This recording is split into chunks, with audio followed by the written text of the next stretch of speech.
আছে, এটা হচ্ছে স্লিভসের এক্সটেনশনটা থাকবে। এরপরে ব্যাক পার্টটা দেখি, ব্যাক পার্টটা একই কালারের মধ্যে ছিটা ছিটা এমব্রয়ডারি ওয়ার্কের মধ্যে ব্যাক পার্টটা পাচ্ছি আমরা, পুরোটা লাক্সারি লন কালেকশন। এরপরে কিছু প্যানেল আছে, অনেকগুলো প্যানেল আছে। এইটা একটা প্যানেল থাকবে, ফ্রন্ট ব্যাক স্লিভসে বসে যাবে এই প্যানেলটা, অনেকখানি দেওয়া আছে। এরপরে আরও কিছু প্যানেল আছে, এগুলো জয়েন্টগুলোতে বসবে, এগুলো সব জয়েন্টে বসবে। অ্যান্ড একটা সিল্কের কাপড় পাচ্ছি আমরা, সিল্কের কাপড়টা পাইপিংয়ের জন্য আপনারা ইউজ করতে পারবেন। সাথে সুন্দর দুপাট্টা থাকবে, একটু লাইট গ্রিন এরকম একটা কালারের মধ্যে অল ওভার এমব্রয়ডারি করা। দুপাট্টাটা হচ্ছে লনের উপর, এটা দুপাট্টার আঁচলটা আলাদা করে দেওয়া। সেটা হচ্ছে দুপাট্টার আঁচলটা থাকছে আমাদের খুব সুন্দর। ট্রাউজারটা হলো ক্যামরিক কটন এক কালারের মধ্যে। আর এই ড্রেসটার প্রাইসটা হচ্ছে 81।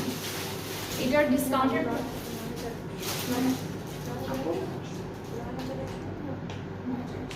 ওকে, সো এটার প্রাইসটা হচ্ছে 9100 টাকা।